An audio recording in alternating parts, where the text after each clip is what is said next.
Hello everyone, welcome to जनित IAS.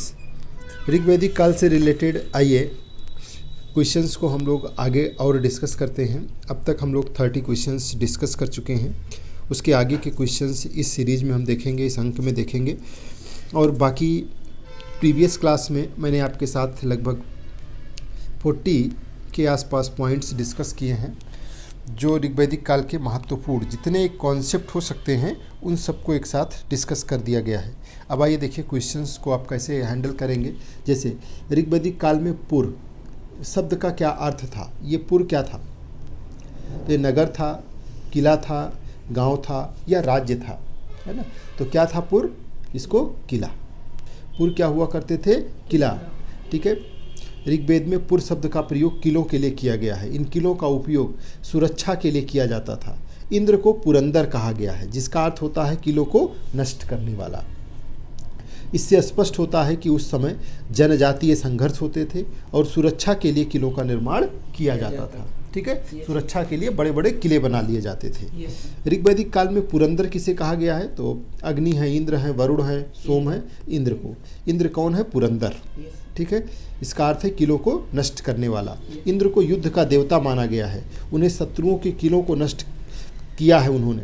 और इससे स्पष्ट होता है कि ऋग्वैदिक काल में जो जनजातीय संघर्ष थे वो आम थे। ऋग्वैदिक काल में दशराग्य युद्ध ये किस नदी के किनारे हुआ था? गंगा, सरस्वती, परशुरणी या फिर यमुना? तो आंसर क्या होगा?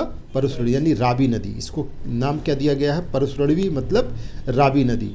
ठीक है, तो ये दशराग्य युद्ध ऋग्वैदिक काल का एक महत्वपूर्ण युद्ध था। और इस युद्ध में भरत जो जनजाति थी यानी कि जो जन था के राजा सुदास ने 10 राजाओं को हराया था। जो भरत वाला कबीला है, भरत जन है, यहाँ के राजा सुदास ने 10 राजाओं को हराया था। इसीलिए इसको दशराग्य युद्ध कहा जाता है। ठीक है, ये युद्ध जो है जनजातीय संघर्ष और राजनीतिक शक्ति के लिए हुआ था। दशराग्य युद्ध में विजेता कौन था? पुरु, भरत, यदु या फिर तुर्वस? तो कौन है? भरत है। ठीक है, तो इसमें भरत जन के राजा जो हैं उनका नाम क्या है? सुदास। इसमें भरत जन के राजा कौन है? सुदास। ये विजेता बने और इस युद्ध का उल्लेख ऋग्वेद में मिलता है। और ये युद्ध जो है ऋग्वैदिक काल के महत्वपूर्ण राजनीतिक संघर्षों में से एक था। और इससे जो भरत जनजाति थी, कबीला था, उसकी शक्ति बढ़ गई। इसने 10 कबीलों को हरा दिया था। ऋग्वैदिक काल में सुदास कौन थे? राजा थे, ऋषि थे, पुरोहित थे, व्यापारी थे? तो कौन थे? राजा हैं। ठीक है, ये भरत जन के राजा हैं। भरत जन उन्होंने दशराग्य युद्ध में 10 राजाओं को हराया था। उनके पुरोहित वशिष्ठ थे। और ये युद्ध ऋग्वैदिक काल के राजनीतिक इतिहास में एक महत्वपूर्ण युद्ध माना जाता है। ऋग्वैदिक काल में अग्नि को क्या माना गया है? युद्ध का देवता, यज्ञ का देवता, जल देवता या सूर्य देवता? कौन सा देवता थे? अग्नि। युद्ध के देवता हैं, यज्ञ देवता हैं या फिर जल देवता? तो क्या होगा? यज्ञ के देवता हैं। ठीक है, अग्नि जो है वो प्रमुख देवताओं में से एक है ऋग्वैदिक काल में। इनको यज्ञ का देवता माना गया है।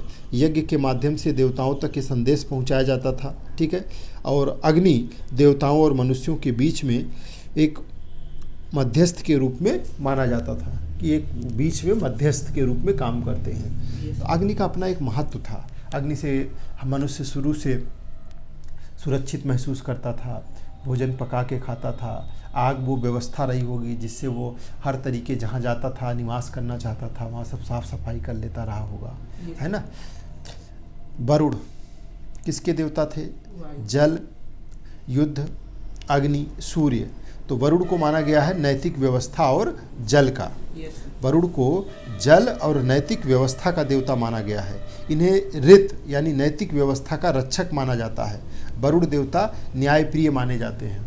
ठीक, ऋत का क्या अर्थ था? ऋत मतलब धर्म था, नैतिक व्यवस्था था, युद्ध था या समाज था?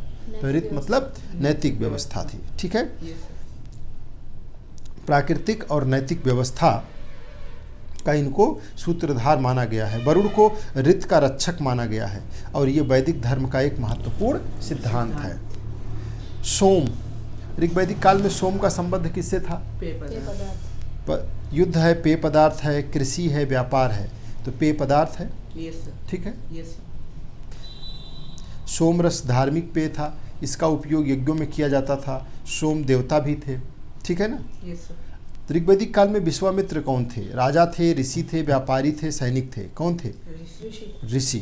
ठीक है। Yes. तो ऋग्वैदिक काल में विश्वामित्र कौन है? एक ऋषि के रूप में है, Yes. है ना। दशराग युद्ध में सुदास के विरोधी पक्ष में थे उस समय विश्वामित्र, ठीक है। इसमें और हम लोग 100 क्वेश्चंस डिस्कस करेंगे। अभी 40 क्वेश्चंस हो चुके हैं, 60 क्वेश्चंस आपके साथ आगे की सीरीज में हम लोग चर्चा करेंगे।